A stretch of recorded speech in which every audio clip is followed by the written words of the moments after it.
हैं, लेकिन हम ये नहीं समझ पा रहे हैं कि जो हक अधिकार हमको मिले हैं, हमारे महापुरुषों ने संघर्ष करके दिलाया है, आज कहीं न कहीं उन्हें खत्म करने की साजिश की जा रही है। तो मेरी माताओं बहनों, हमें उसके लिए क्या करना होगा? सबसे पहले अपने महान पुरुषों को जानना होगा कि हमारे कौन कौन से महापुरुषों ने हमारे लिए क्या क्या किया है, और वो जो हमारे लिए करके गए हैं, जो हमें दे के गए हैं, वो सुरक्षित है या खतरे में है। अगर वो खतरे में है तो उसे बचाने के लिए फिर हमें संघर्ष करना पड़ेगा। देखिए, हमारे इस बहुजन समाज में हर जाति में एक दो महापुरुष जन्मे हैं। वैसे भैया महापुरुष की कोई जाति नहीं होती है, लेकिन अगर जाति की बात करें तो हम आपको बता दें कि इस बहुजन समाज में हर एक जाति में एक दो महापुरुषों ने जन्म लिया। तो अगर हमारे बहुजन समाज के लोग, मूल निवासी भाई, ज्यादा कुछ नहीं, अपने ही जाति में जन्मे महापुरुष को पढ़ लें, समझ लें, तो कल्याण हो जाएगा। कुछ महापुरुषों के नाम भी लेना चाहेंगे, जैसे कि राजा सम्राट अशोक महान। राजा सम्राट अशोक महान जो विश्व विजयी, विश्व विजेता राजा हुए, मौर्य वंश में जिनका जन्म हुआ, मौर्य वंश की तीसरी पीढ़ी में जन्मे राजा सम्राट अशोक महान, जिन्होंने भगवान बुद्ध की शरण अपनाई और बुद्ध के धम्म का प्रचार प्रसार पूरे भारत में किया, और भारत ही नहीं बल्कि विदेशों में भी भगवान बुद्ध के ज्ञान को पहुंचाने का काम किया था। किसने? मौर्य वंश में जन्मे राजा सम्राट अशोक महान जी ने। जब राजा सम्राट अशोक महान जी ने बौद्ध धम्म अपनाया, भगवान बुद्ध के धम्म के बारे में, ज्ञान के बारे में जाना, तो उन्हें लगा कि ये बुद्ध का जो ज्ञान है ये दूसरे देश में भी जाना चाहिए। तब उन्होंने क्या किया? वो राजा थे, कोई सेवक भेज सकते थे, कोई सैनिक भेज सकते थे, किसी को भी भेज सकते थे, लेकिन नहीं, राजा सम्राट अशोक महान ने अपने बेटा और बेटी को भेजा था। सम्राट अशोक महान के बेटे का नाम था महेंद्र। सम्राट अशोक महान के पुत्र का नाम था महेंद्र और पुत्री का नाम था संघमित्रा। पुत्र की उम्र थी 21 बरस और पुत्री की उम्र थी 18 बरस। इतनी कम उम्र में अपने बेटा और बेटी को भंते बना दिया, बौद्ध भिक्षु बना दिया, और भंते बना करके, बौद्ध भिक्षु बना करके कहाँ भेज दिया? श्रीलंका को भेज दिया कि जाओ और भगवान बुद्ध के धम्म का प्रचार प्रसार करो। अब सोचिए, राजा सम्राट अशोक महान एक विश्व विजेता राजा थे, और उनके बाद उनके पुत्र महेंद्र ही उनके राज्य के उत्तराधिकारी होते, राजा बनते।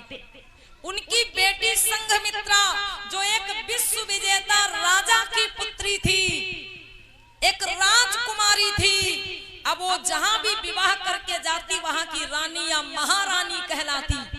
लेकिन अपने बेटा को राजा ना बनाकर, अपनी बेटी को किसी राज्य की रानी या महारानी ना बनाकर क्या बना दिया? बौद्ध भिक्षु बना दिया, बौद्ध भिक्षुड़ी बना दिया। बौद्ध भिक्षु, बौद्ध भिक्षुड़ी बनाकर अपने बेटा बेटी को श्रीलंका भेजा कि जाओ और भगवान बुद्ध के धम्म का प्रचार प्रसार करो, जैसे आज हम आपके गांव में आए हैं बुद्ध के धम्म का प्रचार प्रसार करने के। सम्राट अशोक महान की पुत्री संघमित्रा और उनके पुत्र महेंद्र जब श्रीलंका गए भगवान बुद्ध के धम्म का प्रचार प्रसार करने के लिए, तो मेरे भाई पूरा जीवन वो श्रीलंका में बौद्ध धम्म का प्रचार प्रसार करते रहे, वापस लौट के भारत नहीं आए। पूरा जीवन वहीं पर वो भगवान बुद्ध के धम्म का प्रचार प्रसार करते रहे। और वहां पर उन्होंने एक वाटिका लगाई थी, अर्थात एक बाग लगाया था, जिसमें मतलब एक एक पौधा उन्होंने चुन चुन के अपने हाथों से लगाया था। और वो बगीचा जब फल फूल के तैयार हुआ तो उसे अपने पिता का नाम दे दिया अशोक वाटिका। ये रामायण में प्रसंग सुना होगा आप लोगों ने, नाम आता अशोक वाटिका कि जब सीता जी का हरण हुआ तो उन्हें अशोक वाटिका में रखा गया।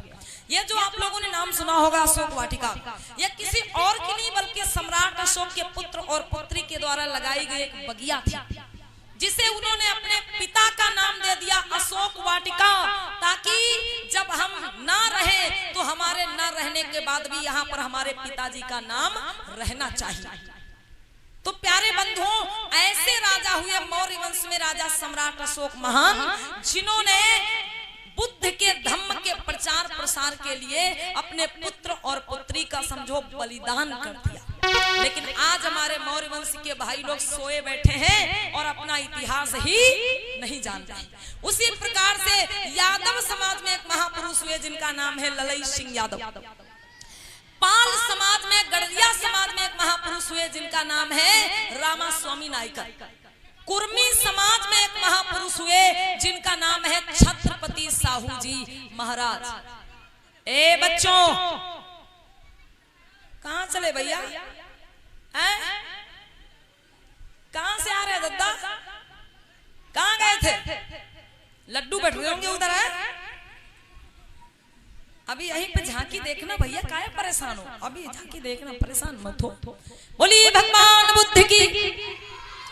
तो हम नाम बता रहे थे मेरे बंधुओं आप लोगों को महान पुरुषों के, कि हर एक जाति में एक दो महापुरुष जन्मे हैं, ज्यादा नहीं। अगर अपनी अपनी जाति में जन्मे महापुरुष को ही हम पढ़ लें तो हमारा कल्याण हो जाएगा। हम समझ जाएंगे फिर बुद्ध का मार्ग, बुद्ध का रास्ता क्या है।